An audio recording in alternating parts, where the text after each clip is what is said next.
Баршаңа қайырлы күн, құрметті 5-ші сынып оқушылары. Бүгін сендермен ағылшын тілінен Excel кітабы бойынша 49-50 беттегі барлық тапсырмаларды қазақша аудармасымен бірге орындайтын боламыз. Видео басталмас бұрын міндетті түрде арнаға тіркеліп, қоңыраушаны басып қой, достармен бөлісуді ұмытпа. Ал кеттік. Use of English for B. Have to, don't have to rules. Have to және don't have to ережесі бойынша тапсырмалар берілген. Exercise 6. 7-ші тапсырма. Read the table. Say the examples in your language. Төмендегі кестеге қара және оны өз тілінде айт деген. Affirmative. Болымды сөйлем. I, мен, you, сен, we, біз, they, олар. Have to wear uniform at work. Have to дегеніміз бір нәрсені істеу керек деген мағынаны білдіреді. Мысалы, I have to wear uniform at work. Мен жұмыста форма киюім керек. You have to wear uniform at work. Сен жұмыста форма киюің керексің деген секілді қандай да бір қажеттілікті айтқан кезде қолданамыз. Ал he, she, it болған кезде ол деп аударамыз. He, she, it has to work at the weekend. Ол демалыс күндері жұмыс істемеуі керек. He, she, it тұрған кезде has to болып өзгереді. Келесі негатив болымсыз түрі I, you, we, they тұрған кезде don't have деп қолданамыз. I don't have to wear uniform at work. Мен жұмыста форма кимеуім керек. He, she, it doesn't have to work at the weekend. Ол демалыс күндері жұмыс істемеуі керек. Келесі interrogative сұраулы түрі. Do мен does алдына шығып кетеді. Сөйлемнің басына Do, I, you, we, they have to wear uniform at work. Мысалы, Do I have to wear uniform at work? Мен жұмыста форма киюім керек пе? Does he, she, it have to work at the weekend? Does he have to work at the weekend? Ол демалыс күндері жұмыс істеу керек пе? Short answers. Бұларға қысқа жауаптарымыз. Yes, I, you, we, they do. No, I, you, we, they don't. Yes, he, she, it does. No, he, she, it doesn't. Деп қолданамыз. Use қолданылуы. We use have, has to show obligation. I have to wear a tie at work. She has to start work at 9 a.m. Біз қандай да бір міндеттемені көрсету үшін have және has to қолданамыз. Мысалы, мен жұмыста галстук тағуым керек. I have to wear a tie at work. She has to start work at 9 a.m. Жұмыс таңғы сағат 9-да басталады. We use don't, doesn't have to show lack of necessity. You don't have to finish the report today. Біз қандай да бір нәрсенің қажеті жоқ екендігін айтқан кезде don't және doesn't have to да қолданамыз. Мысалы, you don't have to finish the report today. Есепті бүгін аяқтаудың қажеті жоқ. Міне оқушылар, ережелерді өз тілімізде қазақ тілінде айтып шықтық. Келесі жаттығуларға көшейік. Exercise 8, 8-ші жаттығуымыз. Max and Amy have got new jobs. Look at what they don't have to do. Fill in have to, has to or doesn't have to. Макс пен Эми жаңа жұмысқа орналасқан және оларға не істеу керек, не істемеу керектігін қарап, төмендегі сөйлемдердің бос орындарын have to, has to немесе doesn't have to қолдана отырып толтыру керек. Бұл жерде Макс Бейкер, Макс наубайшы болып істейді, ал Эми police officer, полиция қызметкері болып істейді. Эми. Біріншісі, Max has to get up early. Макс таңертең ерте тұруы қажет. Екіншісі, Amy has to be fit. Эми жұмысына сай болу керек. Үшіншісі, Max and Amy have to be friendly. Макс және Эми досшыл болуы керек. Төртіншісі, Max doesn't have to protect people. Максқа адамдарды қорғау қажет емес.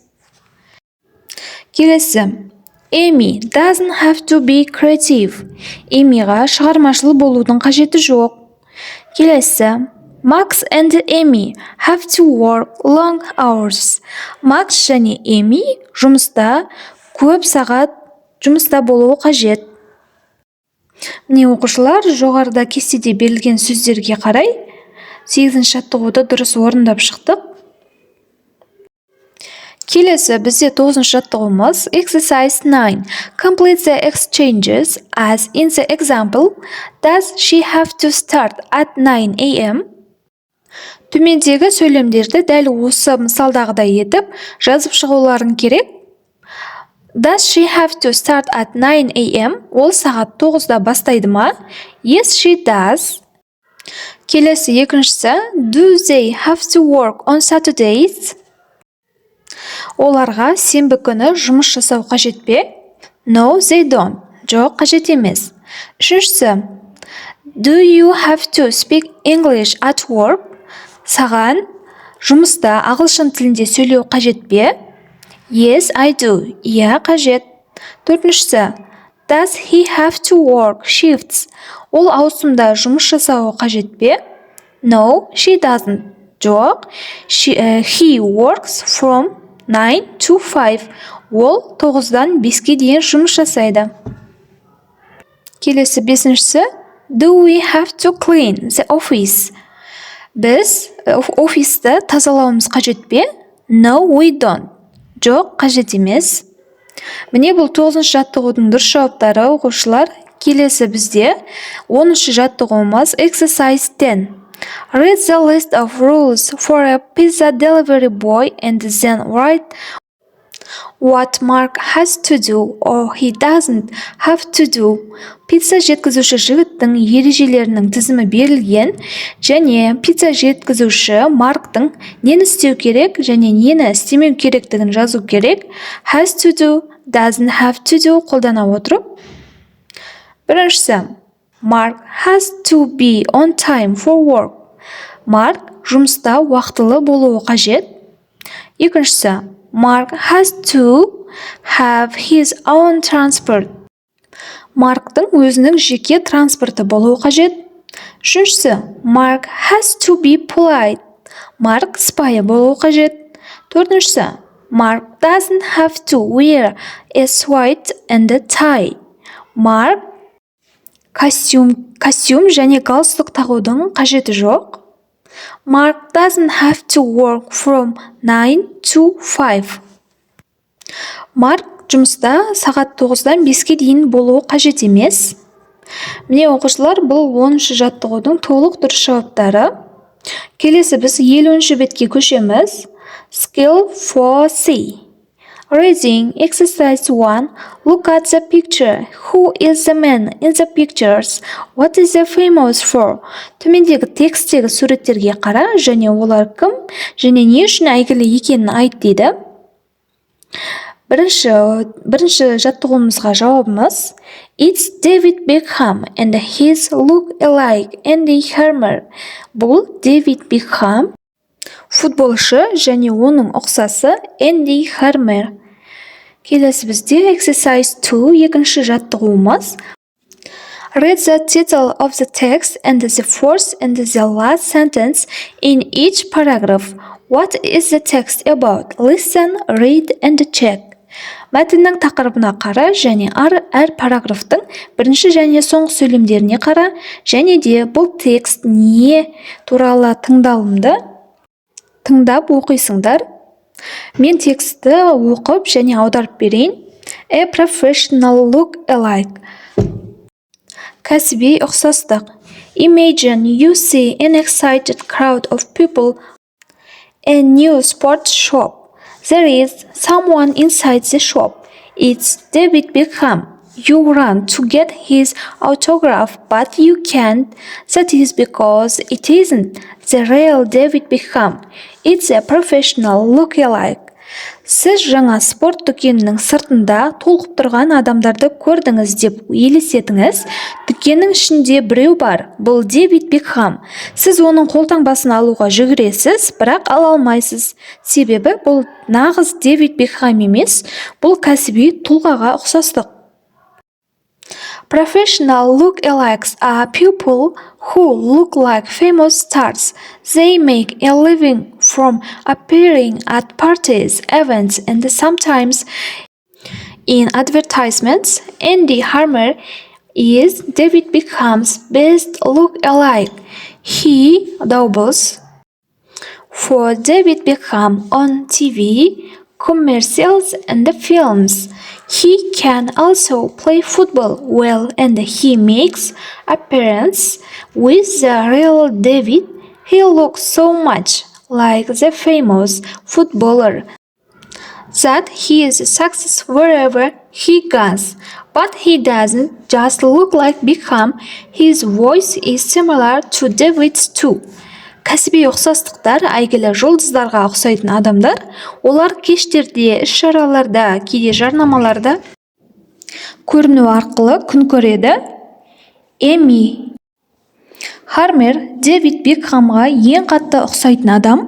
Ол Дэвид Бекхам үшін теледидарлық жарнамалар мен фильмдерде дубль жасайды. Ол сондай-ақ футболды жақсы ойнай алады және ол нағыз Дэвидпен бірге де шығады. Оның атақты футболшыға ұқсайтыны сонша, ол қайда жүрсе де жетістікке жетеді. Бірақ ол тек Бекхамға ұқсамайды, оның дауысы да Дэвидке ұқсайды. As David Beckham's look-alike, he travels the world and meets lots of David's fans. Andy likes what he does, but it isn't as easy as it seems. He has to keep fit and copy Beckham's new hairstyles all the time, but it is all worth it when the fans see him. Дэвид Бекхамға ұқсайтындықтан ол әлемді аралап, Дэвидтің көптеген жанкүйерлерімен кездеседі. Энди істеп жатқанын ұнатады, бірақ бұл көріп тұрғандарыңдай оңай емес. Ол үнемі Бекхамның жаңа шаш үлгілерін көшіріп отыруы керек, бірақ жанкүйерлер оны көргенде оларға бәрі де құнды. Ал енді текст бойынша берілген сұраққа жауап берейік. This text is about look-alike people. Text tells us about the famous football players look-alike. Келесі жаттығу бізде exercise 3. Үшінші жаттығуымыз read the text again and mark the sentences true or false or doesn't say. Тексті қайтадан оқы және төмендегі сөйлемдер дұрыс немесе бұрыс, немесе сөйлемде айтылмады деп жауап беруіміз керек. Біріншісі, Дэвид Бекхам doesn't give autographs. Дэвид Бекхам қолтаңба бермейді. Бұған doesn't say деп айтамыз, өйткені бұндай сөз текстте айтылмады. Екіншісі, Andy Harmer is a professional footballer. Энди Хармер бұл профессионалды футболшы дейді. Дұрыс емес, false. Үшіншісі, you can see Andy on television. Энdiді сіз теледидардан көре аласыз дейді. Дұрыс, бұған true дейміз. Төртіншісі, Andy and David sometimes appear together. Andy мен David кейде бірге көрінеді дейді. Бұл дұрыс, true. Бесіншісі, Andy doesn't talk like David Beckham. Andy David Beckham секілді сөйлемейді дейді. Жоқ, бұлымыз дұрыс емес. Эндидің дауысы Дэвидке ұқсайды. Алтыншысы, David Beckham has fans all over the world. Дэвид Бекхамның бүкіл әлемде жанкүйерлері бар дейді. Бұл дұрыс, true. Міне оқушылар, үшінші жаттығуымыздың дұрыс жауаптары осы.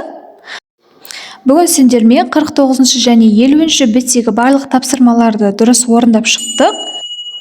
Сабақ түсінікті болды деген ойдамын. Егер видео ұнаған болса, міндетті түрде арнаға тіркеліп, қоңыраушаны басып қой. Достарыңмен бөлісуді ұмытпа. Келесі кездескенше назарларыңа рахмет.